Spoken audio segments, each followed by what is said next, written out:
besar, tinggi, dan beratnya lebih dari 80 kilo, mungkin sekitar 100 kilo, besar. Dan kemudian saya ingat betul mata kanannya itu membengkak, dan bengkaknya itu sebesar kira-kira telur bebek. Jadi bisa bayangkan mata kanan itu membengkak sebesar telur bebek. Dan kalau kita turun ke daerah leher dan dada, kita lihat sampai perut, kita lihat bekas-bekas adanya sayatan dari suatu hasil kegiatan bedah. Tapi bukan itu yang utama yang saya perhatikan. Memang di sebelah kiri, di bawah sedikit di daerah jantung itu ada luka yang bentuk lukanya itu warnanya sekitarnya kehitaman. Dan kemudian juga kita lihat di tangan juga ada bekas-bekas, dan kemudian di bagian punggung belakang juga saya dilihatkan, di bagian punggung belakang juga ada bekas kemerahan dan ada garis-garis yang sepertinya adalah bekas diseret.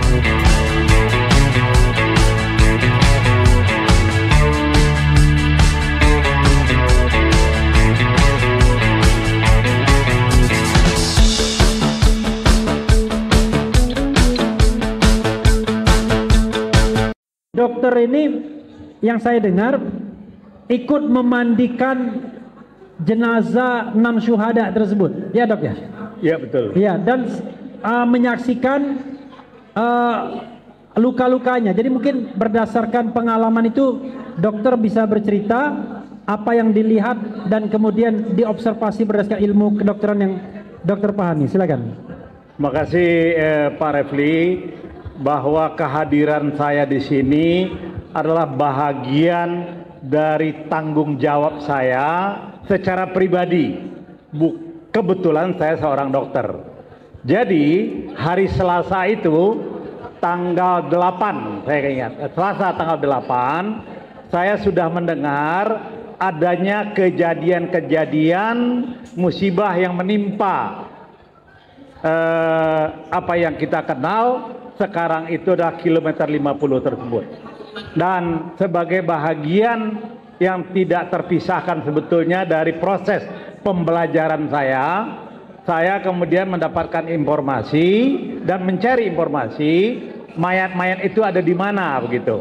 Dan kemudian dapat informasi sekitar jam 13 bahwa mayat-mayat itu insya Allah akan dibawa ke Petamburan.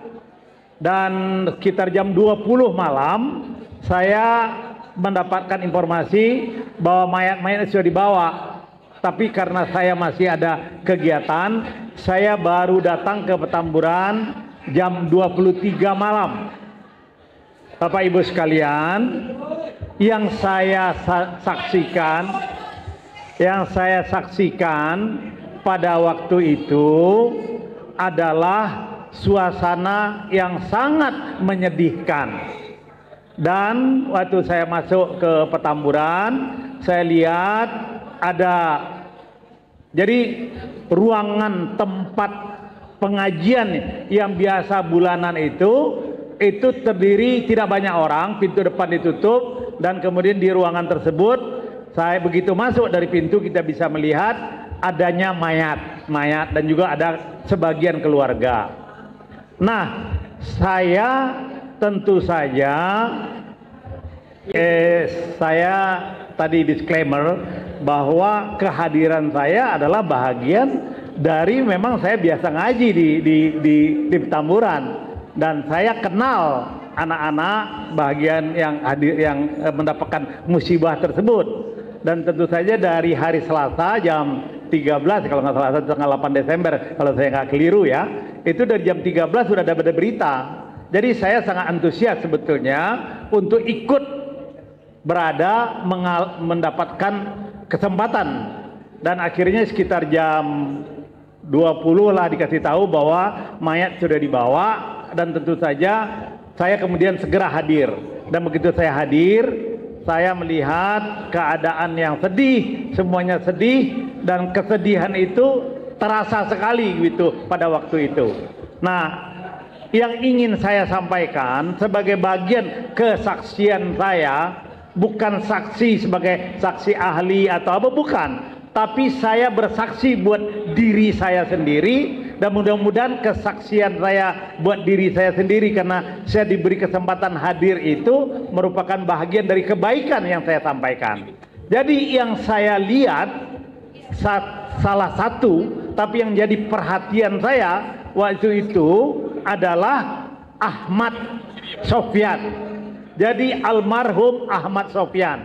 Kenapa Ahmad Sofyan yang menjadi bagian perhatian saya? Karena badannya paling besar, tinggi dan paling besar, dan kemudian kita biasanya memanggilnya Ambon, ya. Jadi Ahmad Sofyan itu almarhum, mudah-mudahan Allah lapangkan kuburnya, dan saya kemudian bersama dengan yang memandikan melihat, dan mereka tahu bahwa saya seorang dokter, tetapi saya tidak ada tugas untuk melihat atau melaporkan itu gitu. Karena ada tim lain dari dokter yang kemudian hadir di situ.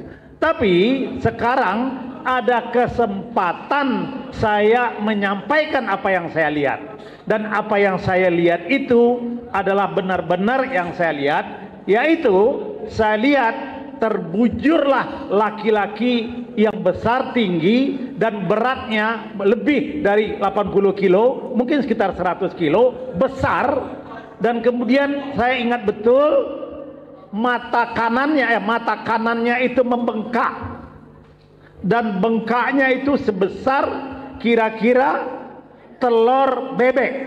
Jadi bisa bayangkan mata kanan itu membengkak sebesar telur bebek, dan kalau kita turun ke daerah leher dan dada, kita lihat sampai perut, kita lihat bekas-bekas adanya sayatan dari suatu hasil kegiatan bedah. Tapi bukan itu yang utama yang saya perhatikan. Memang di sebelah kiri, di bawah sedikit di daerah jantung itu ada luka yang bentuk lukanya itu warnanya sekitarnya kehitaman.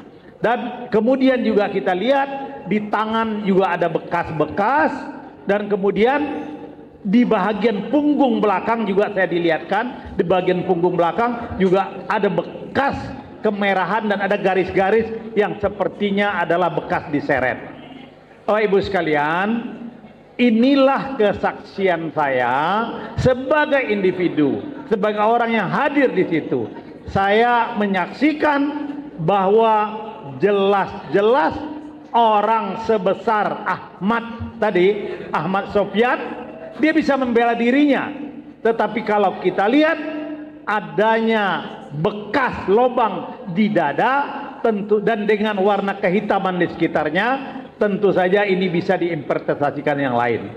Bapak Ibu sekalian, itulah yang ingin saya sampaikan, dan mudah-mudahan apa yang saya sampaikan ini menjadi bahagian dari upaya kita. Saya pribadi bersaksi bahwa saya telah melihat itu, dan saya diberikan kemudahan untuk bisa berjalan dan hadir dalam keadaan sehat untuk melihat itu, dan kewajiban saya untuk menyampaikan ini kepada masyarakat sehingga kita tahu bahwa telah terjadi kezaliman paling tidak pada orang yang saya saksikan.